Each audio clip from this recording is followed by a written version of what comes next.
오늘 이 아침 저와 여러분에게 주시는 하나님의 말씀은 신약성경 야고보서 제1장 5절로 8절까지의 말씀입니다. 너희 중에 누구든지 지혜가 부족하거든 모든 사람에게 후히 주시고 꾸짖지 아니하시는 하나님께 구하라. 그리하면 주시리라.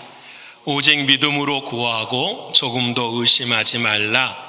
의심하는 자는 마치 바람에 밀려 요동하는 바다 물결 같으니 이런 사람은 무엇이든지 주께 얻기를 생각하지 말라. 두 마음을 품어 모든 일에 정함이 없는 자로다. 아멘. 허락하신 하나님의 말씀이 저와 여러분에게 생명이 되고 마음이 될 줄을 믿습니다. 우리 옆에 분하고 인사하십시다. 은혜 받으십시다. 은혜 받으십시다. 자, 눈 크게 뜨고 함께 은혜 받는 저와 여러분 되기를 축원합니다. 은혜 주실 줄 믿으시죠? 하나님께서 주신 말씀이 너무 귀해요. 오늘 참 정말 귀한 말씀이 항상 다 귀하지만 정말 귀하니까 여러분 눈에 힘을 주시고 오늘 기도하신 것처럼 마음에 문을 여시고 하나님의 말씀 듣기를 축원합니다. 오늘 교회 처음 나오셔도 괜찮아요. 내가 예수를 처음 오늘 알아도 괜찮아요. 주님이 찾아오시면 시간이 상관이 없습니다. 주님이 찾아오시면 사랑하는 여러분들의 마음의 중심이 될 줄을 믿습니다. 자, 이제 지난주에 우리가 이렇게 말씀을 나눴어요. 여러분, 시험이 오고 시련이 있어요. 근데 주님은 그 시험과 시련을 무엇으로 바꾸라고 하시죠? 믿음의 시련으로. 옆에 번호 합시다. 믿음의 시련입니다. 믿음의 시련 계속 하셔야 돼요. 내가 입으로 말하고 듣고 생각하고 이해되시죠? 믿음의 시련. 믿음의 시련이라는 말은 두 가지 뜻이 있어요. 하나는 뭐냐? 모든 시험의 목적이 어디에 있다고요? 믿음에 있다라는 거예요. 그게 믿음의 시련이에요. 또 한 가지는 목적뿐만 아니라 그 시험과 시련을 이기는 방법도 무엇에 있어요? 믿음에 있다라는. 믿으십니까? 대답들을 안 하시죠. 믿으시죠? 아멘 해야죠. 사랑하는 여러분. 줄탁동시라는 말이 있죠. 제가 몇 번 설교했어요. 뿅아리가 그 뿅아리 3개를 나오려면은 뭘 깨고 나와야 되죠? 알을 깨고 나와야 돼요. 근데 혼자의 힘으로는 못 깨요. 안에 있는 병아리가 엄마를 향해서 출출출출 할 때에 밖에 있는 엄마가 그 소리를 듣고 탁 할 때 줄과 탁이 동시에 가면 껍질에 금이 가기 시작합니다. 이게 줄탁동시 또는 줄탁동기 이렇게 말해요. 하나님이 우리들의 마음속에 하나님 알고 싶어요. 하나님 오늘 만나주세요. 톡톡톡톡 칠 때에 하나님께서 이 시간에 우리의 마음을 같이 쳐주실 때에 뭐가 깨진다고요? 알이 깨져요. 내가 안에 살았던 세상, 나만의 세상이 아니라 그것보다 크고 넓고 위대한 하나님의 나라가 우리 안에 보여지는 것 믿으시죠? 그래서 여러분 아멘 열심히 하시길 바랍니다. 믿음의 시련이에요. 믿음의 시련은 믿음이 목적입니다. 시련을 당하면 하나님이 나를 믿음을 강하게 하시려고 그래요. 믿음을 단단하게 하시려고 해요. 왜? 오직 의인은 무엇으로 사니까요? 믿음으로 사니까요. 나는 믿음이 강해지는 거예요. 그래서 하나님께서는 그 믿음의 시련을 온전히 이루라. 그리고 이 마지막에 열매가 뭐가 되는 거죠? 인내를 얻게 되는 거예요. 인내란 무엇이냐? 오래 참는 거, 그걸 넘어서는 거예요. 우리는 절대로 오래 못 참습니다. 근데 오래 참을 수 있는 방법이 뭐냐면 이 모든 것이 누구 아래에 있다? 예수 그리스도 아래에 있다. 믿으십니까? 그럼 이게 중요해요. 예배당에 있는만 예수님이 아니라 밖에 나가서도 사업의 현장 속에서도 직장에서도 가정에서도 나는 누구 밑에 있다? 예수 밑에 있다. 이것이 하나님이 말씀하시는 인내예요. 이것을 온전히 우리가 이루어 가야 되는 거예요. 어제 지난주에 이 말씀을 드렸어요. 씨앗 모임에 여러분들이 믿음의 시련을 이야기를 하셨어요. 하실 말씀들 많으셨죠. 왜냐하면 인생이 시험이고 시련이니까 하실 말씀이 많으셨는데 끝나고 나서 제가 여러분과 함께 조금씩 이야기를 하다 보니까 이러한 갈등이 있는 거예요. 무슨 갈등이 있냐면 언제까지 참아야 합니까? 라는 거예요. 인내하는데 언제까지 참아야 합니까? 언제까지 버텨야 됩니까? 아니 저건 분명히 틀린 것인데 어떻게 할 수 그냥 있습니까? 여러분 좋은 질문이에요. 명확한 질문이에요. 지난주에 이 말씀을 갖고 이번 주를 살았던 모든 사람에게는 이 질문이 우리 안에서 살아 움직여요. 2000년 전에도 똑같았어요. 야고보에게도 이와 같은 질문이 하나님 앞에 있었어요. 근데 이 야고보가 그 질문을 가지고 하나님 앞에 도전했을 때에 오늘 하나님께서 그 답을 우리에게 주셔요. 그 답이 뭐냐? 5절의 말씀이에요. 우리 5절의 말씀을 같이 읽어볼까요? 자, 시작. 너희들 중에 누구든지 지혜가 부족하거든 모든 사람에게 후히 주시고 꾸짖지 아니하시는 하나님께 구하라. 그리하면 주시리라. 아멘. 하나님, 내가 언젠지 모르겠어요. 어떻게 해야 될지 모르겠어요. 부족해요. 연약해요. 그럴 때 하나님 우리에게 뭐라고 말씀하신다고요? 지혜를 구하라. 지혜를 구하면 모든 사람에게 후히 주시고 꾸짖지 아니하시는 하나님께 구하면 그리하면 뭐하리라? 주시리라. 우리가 뭘 구해야 되죠? 지혜를 구해야 돼요. 오늘 설교의 제목이 바로 무엇이냐면 우리 설교 제목 같이 한번 읽어볼까요? 자, 시작. 믿음으로 지혜를 구하는 신앙생활이에요. 여기 다 들어있어요. 나의 신앙은 뭐가 되느냐? 믿음으로 뭘? 지혜를 뭐 한다고요? 구해야 돼요. 세 가지 단어예요. 믿음, 지혜, 구하는 거.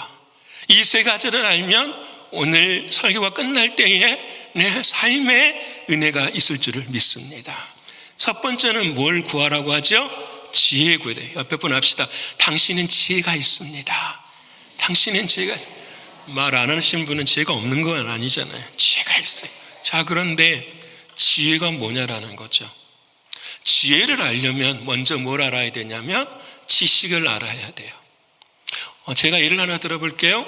오늘 이 아침에 주일날 교회를 오기 위해서 제가 사택에서 돌아서 이쪽으로 돌아서 교회를 오는데 저쪽 앞에서 5m 앞에 지폐 한 장이 딱 떨어져 있는 거예요. 저에게는 처음 있는 일이에요. 미국 와서 돈을 1센트도 주어본 적이 없어요. 한 번도 안 보여요. 그래서 저쪽을 보니까 저기 돈이야. 와, 돈이다. 한 발을 가까이 갈 때마다 저게 1불짜리일까? 5불짜리일까? 10불짜리일까? 100불짜리일까? 한 걸음 한 걸음 가까이 딱 오는데 몇 불짜리예요? 여러분 믿음이 없어요. 1불짜리 100불짜리인 거예요. 아침에 주었다는 말이 아니라 지금 제가 만들어낸 이야기예요. 저에게는 그런 일이 없다니까요. 저에게는 그런 일. 자, 100불짜리네 하고 아는 것이 뭐예요? 지식이라는 거예요. 이해되십니까? 저게 1불짜리일지 5불짜리인지 10불짜리인지 100불짜리인지 내가 궁금했는데 가까이 가면 갈수록 어떻게 알게 되는 것이 지식이에요. 그럼 지혜는 뭔가? 100불이 내 손에 들어있네. 이 돈을 어떻게 써야 할까? 이 돈은 나에게 어떤 가치가 있을까? 그리스도인이라면 이렇게 물어야 되겠죠. 평생에 이런 일이 없었는데 주일 아침에 하나님이 이 은혜를 주시네. 뭐 하라는 거구나? 그렇죠. 헌금하라는 거구나. 생각해보면 그렇죠. 뭘 이야기하는 거죠? 왜 하나님의 뜻이 여기 안에 무엇인가를 물을 수 있고 깨달을 수 있는 것을 우리는 뭐라고 한다고요? 지혜라고 한다는 거예요. 여러분, 세상 사람들은 지혜를 이렇게 생각해요. 내가 어떻게 하면은 사업을 더 잘할 수 있을까? 돈을 더 잘 벌 수 있을까? 가정을 더 화목하게 할 수 있을까? 이런 것들 다 뭐라고 하죠? 지혜라고 해요. 그래서 힘 안 들이고 잘 걸어가는 사람들을 저 사람은 지혜 있는 사람이라고 하고, 힘들게 여기서 부딪히고 저기서 부딪히고 엎어지는 사람들은 지혜가 없다라고도 사람들은 이야기할 때가 있어요. 근데 여러분, 세상은 그것을 지혜라고 말하지만 우리 그리스도인들은 그것을 지혜라고 하지 않습니다. 왜? 그거의 끝을 우리는 알기 때문에. 옆에 분을 합시다. 우리는 끝을 아는 인생입니다. 믿으십니까? 우리는 그것의 끝이 무엇인지를 우리는 알아요. 그때 우리에게 지혜는 딱 한 가지뿐이에요. 성경에 말씀하는 잠언 9장 10절의 말씀이. 같이 읽어볼까요? 자, 시작. 여호와를 경외하는 것이 지혜의 근본이요 거룩하신 자를 아는 것이 명철이니라. 지혜와 명철이라는 말은 히브리어로 같아요. 지혜와 명철은 똑같아요. 어떤 게 지혜이고 어떤 게 똑똑함이냐? 여호와를 뭐 하는 거예요? 경외하는 거예요. 자, 그럼 질문하죠. 여호와 하나님을 경외하는 것이 왜 지혜입니까? 이 질문을 바꿔본다면, 목사님, 왜 하나님만 경외하는 게 지혜인가요? 하나님을 경외하는 그 삶과 오늘을 내가 사랑하는 그 삶은 격차가 많고 힘들잖아요. 내가 오늘을 잘 살려면은 세상에 대한 지혜가 있어야 되는 거잖아요. 이걸 우리가 질문하게 되잖아요. 그래서 우리는 이 질문 앞에 멈춰설 수밖에 없어요. 왜 왜 하나님만을 경외하는 것이 지혜입니까? 저는 이 질문 앞에서 한 가지만 생각하게 돼요. 답은 하나님만이 나의 시작이요 끝이시기 때문에. 모든 세상의 지혜도 누구 안에 들어있는 거죠? 하나님 안에 들어있어요. 세상의 모든 지혜가 하나님 안에 들어있다라는 것입니다. 이것이 저를 향한 하나님이 주시는 믿음이지. 그러게 하나님은 나에게는 어떤 분이시느냐? 처음과 끝이라는 거예요. 모든 것이 하나님의 어디 안에 들어있다? 계획 속에 들어있다. 그래서 그 하나님을 제가 뭐 하는 거죠? 경외하고 두려워하고 사랑하는 거예요. 그게 내 삶의 지혜라는 거예요. 오늘 이 말씀이 저와 여러분의 삶 가운데 믿어져야 돼요. 세상의 지혜를 가지고 세상을 살아가야 돼요. 근데 그 세상의 지혜를 담고 있는 누구? 그 하나님 안에 있는 지혜, 그 하나님을 우리가 어떻게 해요? 경외하는 삶을 살아가야 돼요. 왜 그렇습니까?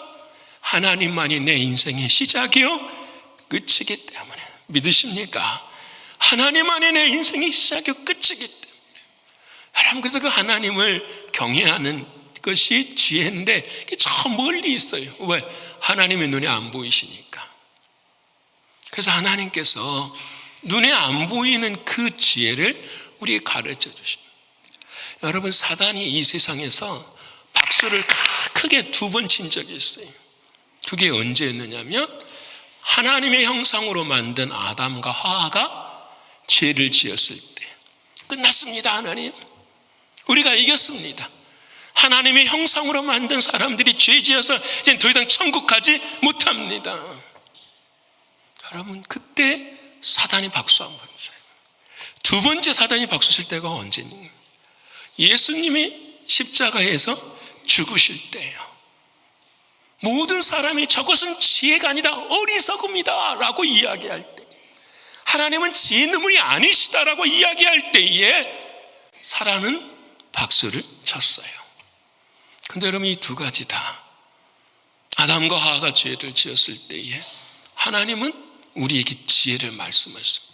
맞아, 인간이 죄를 지어 천국에 들어갈 수 없지만 내 사랑하는 아들 예수를 죽여서 그들을 믿게 하고 그 예수의 피로 우리를 천국으로 인도한다. 그때 사단이 손들어 버린 거예요. 꺾여져 버린 거예요. 여러분, 십자가에서 예수님이 죽으실 때에 사단이 이겼다고 이야기하지만 사흘 만에 부활하실 때에 하나님의 역사가 일어나는 거예요. 지혜가 무엇인가? 지혜는 여러분, 나의 지혜가 아니라 예수 그리스도, 그분의 나의 지혜예요. 믿으십니까? 예수 그리스도, 하나님이 지혜이신데 그 하나님이 우리가 보지 못하니까 누구를 보내주신 거예요? 예수님을 그 예수님의 사랑을 깨닫게 함으로 우리 안에 뭘 이루게 하시는 거죠? 내 인생의 시작과 끝이 누구 안에 있다? 주님 안에 있다라는 거예요. 믿으시죠? 그래서 사랑하는 주님 말씀하십니다. 이 세상의 그리스도는 하나님의 능력이요 하나님의 지혜니라 말씀하십니다. 그 지혜가 어디 들어있어요? 내 안에 있어요. 믿으십니까? 고린도서 1장 30절 말씀, 우리 눈 크게 뜨고 제가 참 좋아하는 말씀이에요. 우리 같이 한번 읽어볼까요? 시작. 너희는 하나님으로부터 나서 그리스도 예수 안에 있고. 믿으십니까? 여러분 한 사람 한 사람은 누구로부터 났어요? 하나님으로부터 나서 지금 누구 안에 있어요? 그리스도 예수 안에 있어요. 자, 그러면 다시 그 다음 읽어봅시다. 시작. 예수는 하나님부터 나와서 우리에게 지혜와 의로움과 거룩함과, 와, 내가 지혜가 아니라 내 안에 계신 누가? 예수님이 지혜가 되는 거예요. 나를 그렇게 사랑하신, 나의 인생은 끝이에요. 안 되는 거예요. 근데 그 안 되는 인생을 되게 하신 하나님의 지혜가 누구한테 있다라는 거죠? 예수님께 있는 거예요. 그래서 그 예수님만이 우리의 삶의 능력이 되고 지혜가 되는 거예요. 이거 외에는 다른 길이 없다라는 거예요. 사도 바울이 그랬어요. 바울이 주님을 만나고 난 다음에 아테네에서 복음을 전할 때가 있었어요. 근데 복음을 전해서 정말 잘 전했어요. 뭘로? 말로 전했는데 아름다운 말로 한 거예요. 왜? 그 당시엔 소크라테스를 믿는 사람들이 되게 많았거든요. 현학적이고 철학적인 이야기를 하는 사람들이 정말 많았거든요. 그래서 바울도 가서 그렇게 이야기를 했어요. 현학적이고 철학적이고 사색적인 이야기들을 많이 했어요. 근데 바울이 그 말을 마치고 고린도에 왔을 때에 고백을 해요. 뭐라고 고백하냐면, 내가 말할 때에 심히 두렵고 떨었노라, 이렇게. 그 말 자체가 지혜가 되더라 안 되더라? 안 되더라라는 거예요. 나의 지혜는 지혜가 아니더라. 그때의 사도 바울이 고린도전서 2장 2절에 이 고백을 합니다. 우리 같이 읽어볼까요? 다시 고린도전서 2장 2절 말씀 제가 말할까요? 이렇게 이야기합니다. 내가 너희 중에서 예수 그리스도와 그의 십자가에 못 박힌 것 외에는 아무것도 알지 아니하기로 작정하였노라. 내 인생의 지혜는 뭐밖에 없다? 예수 그리스도의 십자가밖에 없다. 왜 그랬을까요? 내가 죽었었어요, 바울이. 나를 살리신 분이 누구시죠? 예수님이시죠. 인생을 변화시키고 인생을 바꾸고 인생의 길에서 빛을 볼 수 있는 유일한 길은 누구밖에 없다? 예수 그리스도 그분밖에 없다라는 거예요. 이것을 깨닫고 나서 사도 바울이 고백하는, 나는 이제 누구만 전한다? 십자가에 못 박히신 예수 그리스도만. 믿으십니까? 오늘 이 아침 힘이 없으십니까? 지혜가 없으십니까? 안 되십니까? 막혀 있습니까? 여러분, 오늘 주님은 바울을 통해 우리에게 말씀하십니다. 십자가에 못 박힌 예수 그리스도, 그분이 우리의 길이요 생명이요 지혜요 진리이심을. 여러분, 자, 그러면 그 사랑하는 주님이 우리의 삶 가운데 내 안에 어떻게 있느냐라는 게 중요한 거예요. 다시 복습해 봅시다. 지혜는 하나님을 경외하는 거예요. 그 하나님이 멀리 있는데 그 하나님의 지혜가 누구에게 임한 거죠? 그리스도에게 임한. 그 그리스도가 지혜이신데 그 주님이 어디 안에 계신다고요? 내 안에 지혜가 되셨어요. 그러면 내 안에 주님은 어떤 분이시냐라는 거예요. 주님, 내 안에 지혜는 어떤, 주님, 내가 어떤 일이 일어났어요? 어떤 결정을 해야 돼요? 하나님, 나에게 지혜를 주세요. 그럼 어떻게 주님이 내 삶의 지혜가 되십니까? 이걸 물어야 되잖아요. 그때 사도 바울이 마지막으로 이 지혜를 고린도전서 1장에 쭉 말하면서 마지막 2장 16절에 이 말씀을 하십니다. 이게 지혜의 답이에요. 같이 읽어볼까요? 자, 시작. 누가 주의 마음을 알아서 주를 가르치겠느냐? 그러나 우리가 그리스도의 지혜라는 게 예수님이신데, 그 예수님이 내 안에 계시는데, 내가 이해하는 지혜는 뭐라고요? 내 마음이 아니라 누구의 마음이라고요? 주님의 마음이에요. 그럼 이제 적용해 보십시다. 진짜 지혜가 있는 사람은 어떤 사람일까요? 주님의 마음을 품은 사람이에요. 어떤 사람이 고쳐야 돼. 이 사람을 향해서 우리가 무슨 마음을 가져야 되죠? 주님의 마음을 가지고 나를 어떻게 사랑하셨는가를 알면서 그 사람에게 어떻게 해요? 고운면하고 사랑하고 행동해 주는 거예요. 그래서 갈라디아서 5장 6절에 이런 말씀을 하십니다. 그리스도 예수 안에서 할례나 무할례나 다 필요 없다. 뭐만 필요하느냐? 사랑으로 역사하는 믿음이라. 믿음은 믿음인데 뭐가 포장이 되어야 돼요? 예수님의 사랑이에요. 이게 지혜라는 거예요. 나를 사랑하신 그 주님의 사랑으로 그 사람을 어떻게 해요? 다 이게 지혜. 여러분, 공자도 지혜를 알았어요. 근데 여러분, 제자가 공자에게 이렇게 물어요. 스승이요, 지혜가 무엇입니까? 그랬더니 공자가 뭐라고 말하냐면, 여러분 잘 들어보고 이해하세요. 아는 것을 안다고 말하고 모르는 것을 모른다고 하는 것, 이것이 아는 것이 지혜니라. 뭔 말이죠? 아는 것을 안다고 말하고 모르는 것을 모른다고 하는 이것을 아는 것이 지혜니라. 여러분, 나도 그 말 하죠. 알면 안다 하고 모르면 모른다 하죠. 근데 우리들은 연약한 인생이잖아요. 알면서도 모르는 척, 모르면서도 어떻게 우리는 아는 척. 그게 공자가 말하는 세상의 지혜예요. 근데 여러분, 저는 그것을 지혜라고 말하지 않고 지식이라고 말하고 싶어요.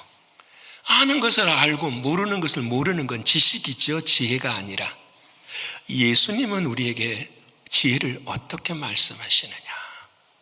아는 것을 안다, 모르는 것을 모른다가 아니라 옳다, 아니다, 이것이 지혜라는 거예요. 내가 아는 것이 옳은지 틀린지, 내가 모르는 것이 옳은지 틀린지를 누구 안에서? 주님 안에서 분별하는 것이 뭐예요? 지혜라는 거예요. 생각해 보십시다. 저 사람 바꿔야 돼. 알고 모르는 것이 분명해. 그럼 우리가 그것만 말하면 갈등이고 아픔이라는 거예요. 자, 저 사람이 예수 그리스도 안에서 옳은 건지 아닌 건지를 누구의 마음으로? 주님의 마음으로 생각하고 판단하고 뭐 해야 돼? 주님 앞에 기도하는 삶. 사랑하는 여러분, 우리는 지식의 삶이 돼서는 안 돼요. 지혜의 삶이 되어야 돼요. 육신의 삶이 돼서는 안 돼요. 영의 삶이 돼야 돼요. 세상의 삶이 되어서는 안 되고 뭐예요? 하나님 나라의 삶이 돼야 돼요. 믿으십니까? 이게 지혜예요. 이것을 아는 것이 지혜예요. 그리고 오늘 저와 여러분 모두는 다 주님이라면 어떻게 하실까? 옆에 분 합시다. 주님이라면 어떻게 하실까요? 주님이라면 어떻게 하셨을까? 오늘 예배당에 나오셨어요. 모르는 분들도 많으신데 친한 친구처럼 이렇게 오셨으면 오늘 예배가 끝나면 주님이라면 어떻게 하셨을까 생각을 하셔야 돼요. 밑에 내려가면 어떻게 해야 될까요? 국도 먼저 서브하고 밥도 먼저 서브하고 그 사람의 마음에, 그분의 마음에 뭐예요? 불편함이 없도록 해주는 게 누구예요? 주님의 마음이에요. 오늘 처음 오신 분도 똑같아요. 내 마음으로 오늘 교회로 온 것이 아니라 누구의 마음으로? 주님의 마음. 주님이 나를 사랑하셨대. 그래, 그 사랑받은 자의 마음이 어떤 것인지를 가지고 행하는 것이 뭐예요? 지혜라는 거예요. 믿으십니까? 이 지혜가 이번 한 주간 동안 저와 여러분 아니라 삶에 충만하기를 축원합니다. 두 번째로 지혜를 뭐 해야 되죠? 여러분 구해야 되잖아요. 옆에 분 합시다. 구해야 됩니다. 구해야 돼. 구한다라는 말은 무슨 말이죠? 기도한다. 말씀 잘했어요. 구한다라는 말은 기도한다. 옆에 분 합시다. 기도해야 됩니다. 기도해야 됩니다. 그럼 질문 있죠. 너희는 지혜를 구하라. 그런데 하나님이 나를 사랑하시잖아요. 하나님이 나의 아버지시잖아요. 하나님이 모든 걸 다 알고 계시잖아요. 그러면 자식된 내가 구하지 않아도 줘야 돼요, 안 줘야 돼요? 크게 말씀해 보세요. 줘야 돼요, 안 줘야 돼요? 주는 게 당연하잖아요. 그래서 나는 기도 안 합니다. 여러분, 우리가 다 그렇게 살잖아요. 지금 기도 안 합니다. 기도 안 해요. 왜? 아니, 내가 신앙생활 하잖아. 내가 아버지를 알아. 예수를 알아. 그 사랑이 내게 있는데 우리 아버지 말하지 않아도 나에게 모든 걸 뭐 할 거야? 책임져 주실 거야. 근데 오늘 하나님 뭐라고 하시죠? 지혜를 구하라세요. 여러분, 입을 것, 먹을 것, 마시는 건 하나님이 주십니다. 예수를 안 믿어도 열심히 회사 생활하고 사회생활하면 주십니다. 예수 믿는 사람들 열심히 생활하면 하나님이 뭐예요? 주십니다. 믿으십니까? 이런 건 기도 안 해도 돼요. 목사님, 왜 기도 안 해도 되죠? 주님이 하지 말라 그랬어요. 너희는 먹을 것, 마실 것, 입을 것 기도하라 하지 말라. 솔직히 말해보십시오. 하라 하지 말라. 하지 말라고 하셨어요. 마태복음에. 우리는 그것을 기도하는 게 아니에요. 왜? 그것은 전부 다 하나님이 주시는 것들이에요. 기도하지 않아도. 근데 기도해야만 얻는 게 있다라는 거예요. 그게 뭐예요? 지혜. 하나님과 나와의 영적인 관계.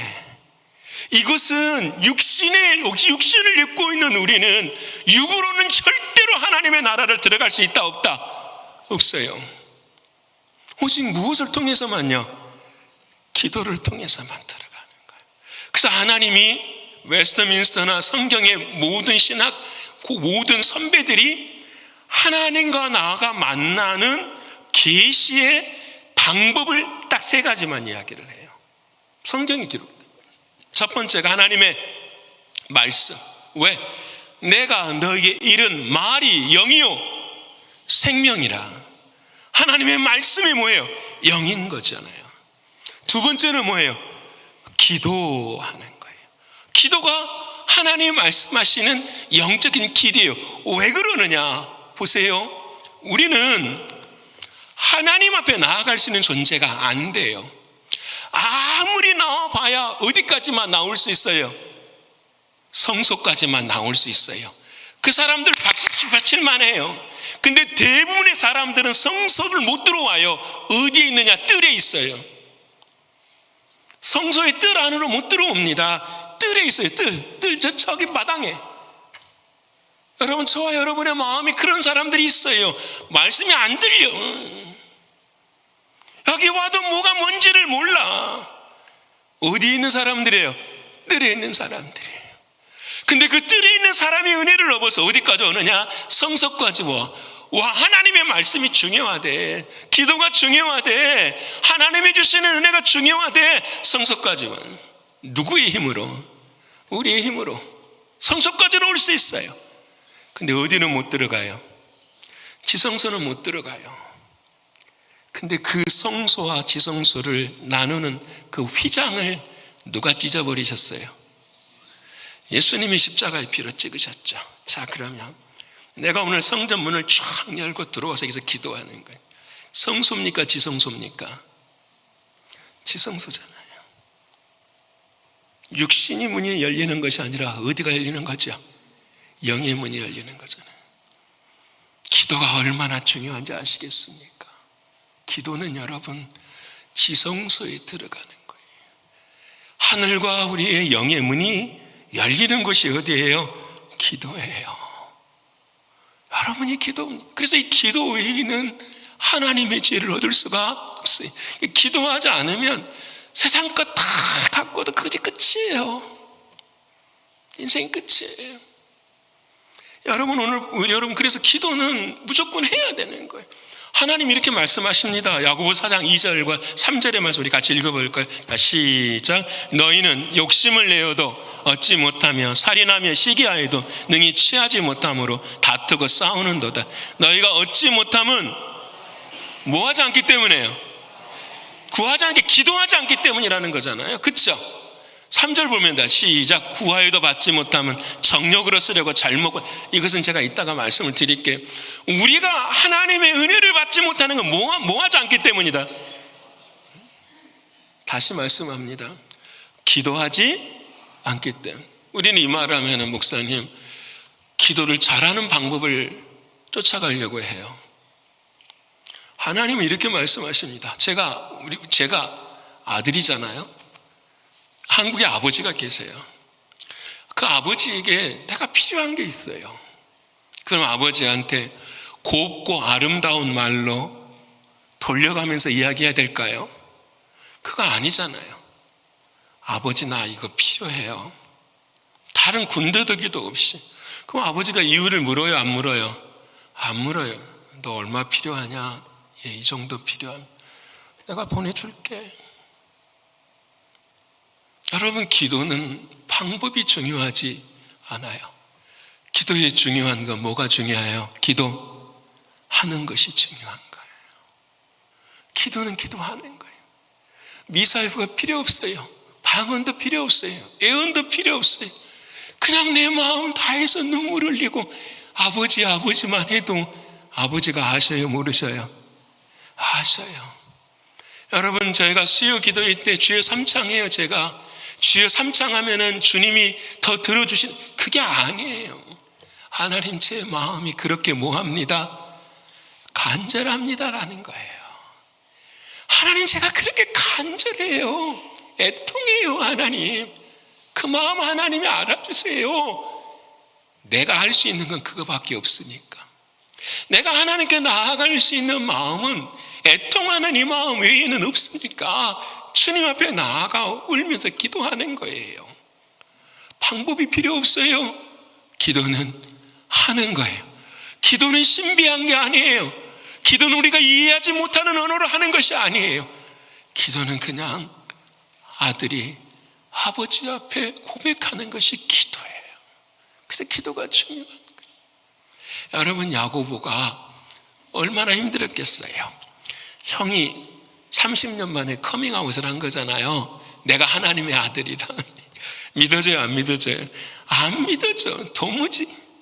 이 형이 그냥 자기가 자칭 하나님의 아들이래. 저 형이 미쳤나? 그러지 않겠어요?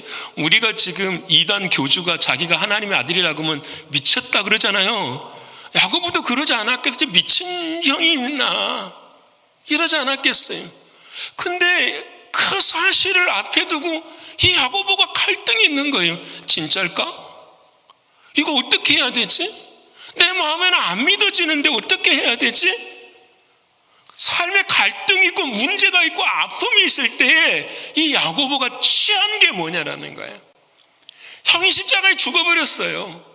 부활은 했는데 자기가 아직 찾아오지는 않은 거예요. 언제 어떻게 일어날 수 있을까? 믿어질 수 있을까? 고민하는 거예요. 그때 사도행전 1장 14절에 야고보가 행한 활동이 나와요. 행동이다. 시작. 여자들과 예수의 어머니 마리아와 예수의 아우들과 더불어 마음을 같이하여 오로지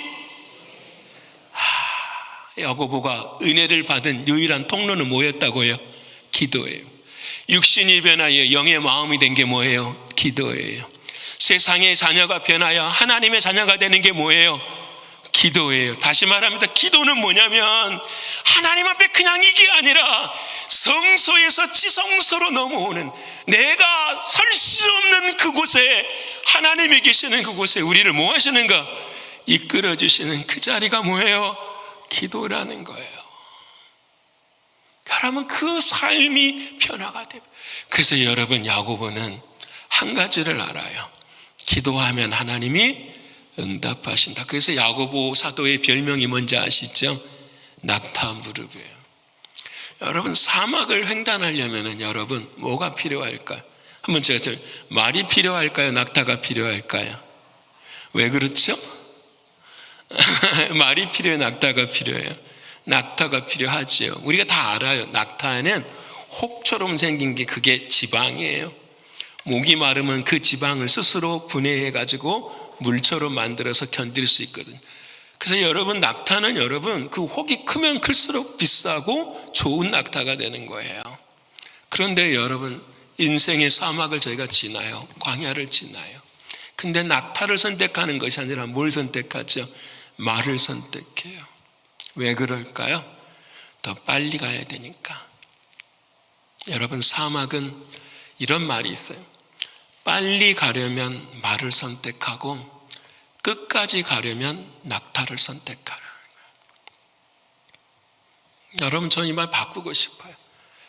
빨리 가려면 기도하지 마세요. 시간 없으니까. 하지만 끝까지 가려면 기도하셔야 돼요. 어디로요? 하나님의 나라로. 그래서 여러분, 낙타는 하루에 반드시 2번 무릎을 꿇어요. 첫 번째 사진 보여주시겠어요? 여러분, 처음에 아침에 주인이 낙타를 끌어와서, 낙타야, 또 오늘 나랑 같이 사막을 건너가야 돼. 근데 내 뒤에 뭐가 있어? 짐을 실어주는 거예요. 자, 인생의 아침에 눈이 떠졌어요. 우리 어깨 위에 하나님이 우리 인생의 짐을 실어주시는 거예요. 여러분, 저 실어줄 때에 무릎을 꿇어야 되는 거예요.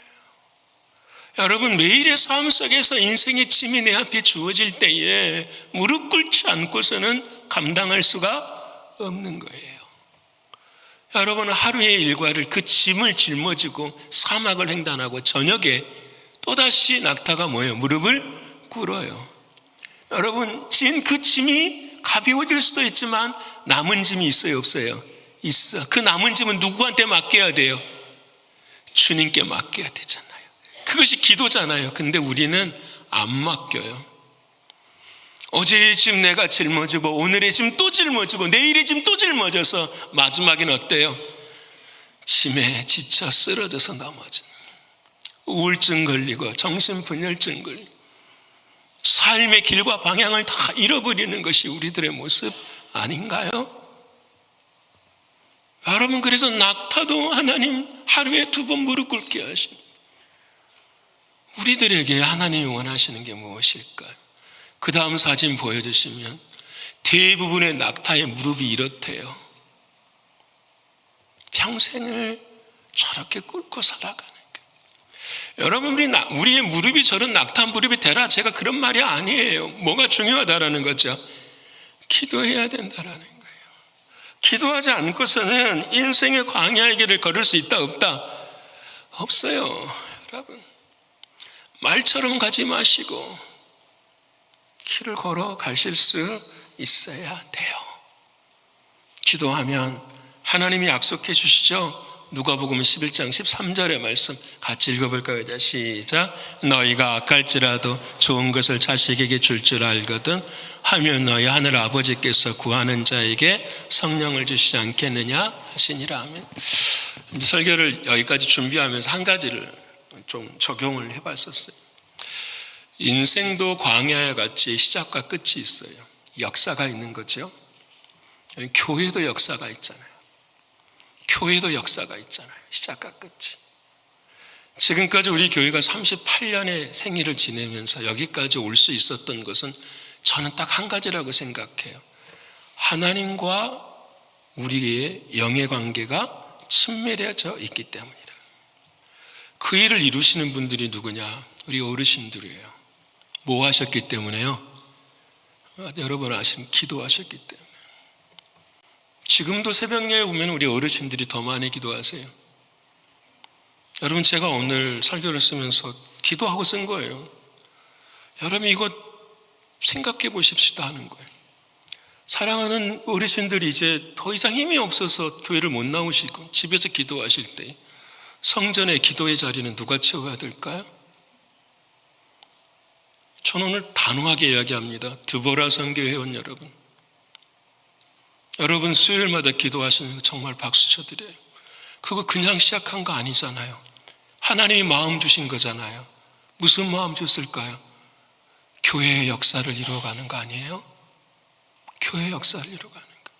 그래서 드보라 선교회는 거의 권사님들 아니신가요?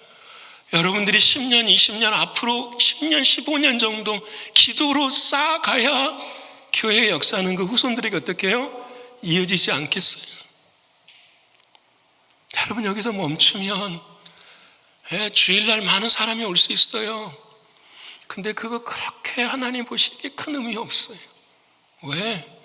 한 사람 한 사람들이 다 어떻게 해요? 하나님과 나와의 영적인 관계가 세워지지 않으면 풍랑이 일면 다 떠나갈 수밖에 없는 거예요. 사랑하는 여러분, 우리 교회에 오늘 이 말씀을 들으면서 우리에게 주신 사명이 무엇인지 다시 생각해 보십시다. 교회만 그렇습니까? 가정에 무릎 꿇는 사람은 누굽니까? 여러분의 가정에. 여러분, 여러분의 인생 앞에 하나님이 이루시고자 하는 그 사명을 위해서 무릎을 꿇어야 되는 사람들이 있지 않나요? 오늘 사랑하는 주님 말씀하십니다. 지혜를 구하라, 기도하라. 그러면 하나님께서 주신 구하고 찾고 두드리라. 주님 말씀하십니다. 여러분, 기도하시는 저와 여러분 되시기를 축원합니다. 옆에 분 합시다. 기도하십시다. 기도하십시다. 자, 마지막으로 이제 뭐가 남았죠? 기도는 하는데 뭘로 기도해야 되죠? 그렇지. 옆에 분 합시다. 믿음으로 기도해야 됩니다.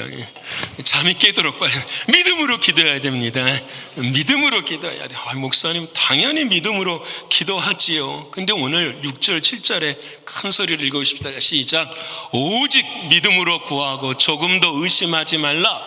의심하는 자는 마치 바람에 밀려 요동하는 바다 물결 같으니 이런 사람은 무엇이 죽게 얻기를 생각하지 말라 하면, 이 말씀 많이 들었어요. 그래서 우리는 뭐 하지 않아야 돼요? 의심하지 않아야 돼요. 근데 의심이 있어요, 없어요? 솔직히 얘기하죠. 있어요, 없어요? 있어요. 저도 그래요. 기도 끝나고 나서 아침에 딱 가면은 이 일이 될까? 저만 그런다고 생각하십니까? 여러분 안 그러십니까? 이거보다 조금 나아가면 될 거야. 근데 어려운 일 1시간 지나 생기면 어떻게 해요? 안 되는 것 같은데? 그래서 우리는 이 말씀 앞에서 이렇게 생각하죠. 내가 의심이 있어서 죽게 얻기를 구하지 말아야지. 못 받는구나. 근데 세상을 바라보면서 받는 사람들은 전부 다 의심 안 하는 사람들인가요? 그것도 아니잖아요. 자, 그러면 여기서 깨달아야 될 거죠. 오직 너희는 기도하되 무엇으로 기도하라? 믿음으로. 그럼 믿음은 믿음인데 어떤 믿음이냐라는 거죠. 이 세상에 바닷물이 막 옹수순 치더라도 파도가 치더라도 흔들리지 않는 그 믿음이 무엇이냐라는 거예요. 그게 뭘까요? 여러분 생각해 보니까 나의 기도의 제목, 나의 믿음으로 기도하면 다 의심이 생겨요. 근데 누구의 믿음을 가져야 되죠? 주님의 믿음을 가져야 해요. 목사님 말이 어려워요. 주님의 믿음이라는 것이 무엇이냐? 간단해요. 보세요. 내가 기도하는 기도의 자리에 섰어요. 이 기도는 지성소라는 거예요. 이 기도의 자리에 설 수 있도록 사랑하는 주님이 나를 위해 십자가에서 죽으셨다라는 사실이에요. 자, 여러분 기도를 하는데 그 사실이 머리끝부터 발끝까지 뭐예요? 믿어져요. 내가 지금 기도할 수 있구나. 주님이 나를 정말 사랑하시는구나. 이 믿음이 주님의 믿음이에요. 이 믿음이 내 안에 딱 서면은 오케이. 다른 것들이 어찌 되더라도 하나님은 나를 뭐 하십니다? 사랑하십니다. 오늘 내 기도 제목이 이루어지지 않아도 마침내 누구의 뜻은 이루어집니다? 주님의 뜻은 이루어집니다. 이게 믿음이잖아요. 이게 믿음이에요. 우리가 왜 믿음에 대해 기도하고 난 다음에 의심하느냐? 내 기도 제목 때문에 의심하는 거예요. 내가 생각하고 내가 판단하고 내가 결정한 것들 이루어 주세요. 안 이루어지면은 그게 아니라는 거예요. 너가 믿는 믿음은 그것을 믿는 믿음, 사랑하는 하나님이 그 자동 판매기와 같은 믿음이 아니라는 거예요.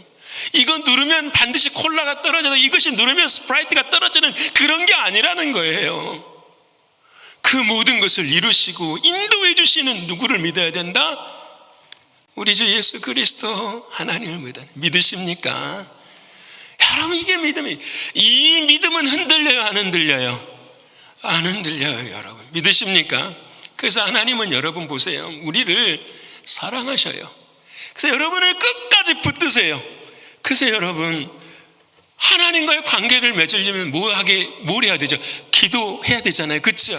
그래서 하나님은 우리들의 인생을 반드시 뭐하게 만드시죠? 기도하게 만드세요. 뭘 통해서요?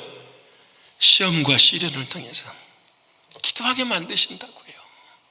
우리는 바꿔 생각해. 왜 하나님 내게 시험이 있습니까? 시련이 있습니까? 이렇게 말하는데 하나님은 그렇게 말하지 말라고 하세요. 너 왜 기도 안 하느냐라고 물으시는 거거든요. 너 하나님과 나보다 가까워졌는데 왜 기도 안 하느냐? 주님이 이렇게 물으신. 근데 여러분, 주님이 이렇게 시험하고 시련하신 이유가 있잖아요. 예수님이 십자가에서 마지막에 다 이루었다. 우리는 마지막에는 반드시 승리하는 걸 믿으십니까? 아멘. 우리는 믿습니다. 나의 뜻이 이루어지는 것이 아니라 나를 사랑하시는 주님의 그 십자가의 사랑이 우리에게는 전부가 됩니다라는 거예요. 그래서 오늘 헌금 때 기도했잖아요. 어느 날 한순간 다 없어질 때도 있잖아요. 어느 날 한순간 우리 건강이 다 무너져 버릴 때도 있잖아요. 그때 진짜 첫 고백이 하나님 감사합니다 하실 수 있느냐라는 거예요. 우리 신앙이 복을 향하여 걸어가면, 세상이 주는 복을 향하여 걸어가면 절대로 감사할 수가 없어요. 근데 예수 그리스도 그분의 사랑 안에서 모든 것이 이루어져 가면 우리는 뭐 할 수 있어요? 감사할 수 있는 거예요. 그게 오늘 주님 말씀하신 오직 믿음으로 구하라 말씀하신. 여러분, 우리는 두 마음이 있어요. 옛 마음과 주님의 마음에. 두 마음이 있는 자는 정함이 없는 자니라, 깨끗하지 못하는 자라는 거예요. 옛사람 마음이 있어요. 나의 믿음이 있고 나의 생각이 있어요. 근데 누구의 마음이 더 중요한 거죠? 주님의 사랑, 주님의 십자가의 그 사랑이 우리를 어떻게 해요? 감싸 안는가. 그래서 우리는 두 마음을 품는 사람이 아니라 누구 마음 품고 살아야 돼요? 주님의 마음 한 마음 품고 살아가는 사람이 돼야 돼. 주님의 마음 품으면 되는 거 아니에요? 뭐 하지 말라고 해도 어떻게 해요? 더 하는 거 아니에요? 여러분, 마음이 있으면 다 되는 거 아니에요? 주님의 마음이 있으면 더 열심히, 더 사랑하고, 더 섬기고, 더 은혜 가운데 서는 것. 여러분, 그래서 우리의 믿음은 아까도 말씀드린 것처럼 갈라디아서 5장 6절 말씀 다시 읽어볼까요? 자, 시작. 그리스도 예수 안에서는 할례나 무할례나 효력이 없을 때 사랑으로 역사하는, 야, 믿음으로 구해요. 목사님, 믿음이 무엇입니까? 사랑으로 역사하는 믿음이란. 예수 그리스도의 그 사랑으로 너에게 힘을 주는 뭐예요? 믿음. 너희가 행하는 믿음이 있는데 그 믿음도 누구의 사랑으로? 예수의 사랑을 행하는 믿음이다. 사랑으로 역사하는 믿음, 이거 외에는 답이 없다라는.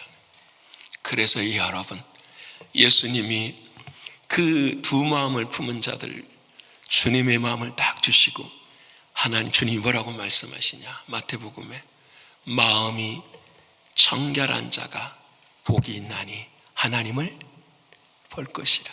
여러분, 보이십니까? 안 보이십니까? 지금 보여야 돼요. 보여야 돼요. 마음이 청결한 자는 뭐냐? 옛 마음을 주님의 마음으로 뭐예요? 이기는 사람은 누구의 사랑으로? 예수님의 사랑으로. 그 예수님의 사랑을 보니까 누가 보이는 거죠? 하나님이 보이셔요. 왜? 와, 자신의 아들까지 주기까지 사랑하시는 그 하나님. 만나지 못했어도, 어떻게 생겼는지 알 수 없어도 그 하나님이 우리의 마음 가운데 믿어지기 시작해지는 거죠. 마음이 청결한 자가 복이 있나니 너희가 하나님을 볼 것이요.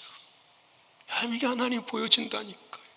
십자가의 그 사랑 안에서 하나님이 보여지는 게, 이게 믿음으로 구하는 거예요. 이제 말씀 마치고자 합니다. 제가 찬송을 부르는 것 중에 가장 시험에 드는 찬송이 하나 있었어요. 그게 뭐냐면 전부여 의지 없어서 저 앞에 옵니다. 알죠, 여러분? 예, 아는데 그 3절 가사가 이런 가사예요. 3절 가사, 여러분, 전부여 의지 없어서 찬송가 한번 찾아볼까요? 몇 장이 있나요, 그게? 빨리 찾으신 분에게 제가 초콜릿을 하나 드려야 되겠네. 그렇죠? 예, 천부의 의지 없어서가 280장이네요. 자, 280장. 자, 280장. 없는 분은 다 외우시는 거 맞죠? 280장. 자, 3절 가사, 3절 한번 가사만 한번 읽어보십시다. 시작. 나 예수 의지함으로 큰 권능 받아서 주님께 구한 모든 것을 늘, 이거 찬송 부를 때마다 괴로운 거예요. 여러분, 안 그러십니까? 주님, 나 예수 의지함으로 뭐 받아서 큰 권능 받아서 주님께 구하는 것마다 다 뭐 하겠습니다? 얻겠습니다. 근데 찬송은 했는데 마음으로는 뭐예요? 왜 안 될까? 왜 안 될까? 여러분, 얼마나 이게 어리석은 생각이었는지 깨닫게 됩니다. 제가 궁금해서 이번 설교를 준비하면서 이 마음을 한번 이 찬양을 찾아보았어요. 그랬더니 이 찬양을 누가 지었냐면 여러분 아시는 것처럼 찰스 웨슬리, 감리교 창시자가 지었어요. 여러분, 웨슬리가 살던 시대에는 이 권력의 힘, 법의 힘이, 법관의 힘들이 셌었던 시대였어요. 그래서 죄를 지으면 당연히 처벌을 받아야 되는데 죄를 안 진 사람들도 어떻게 해요?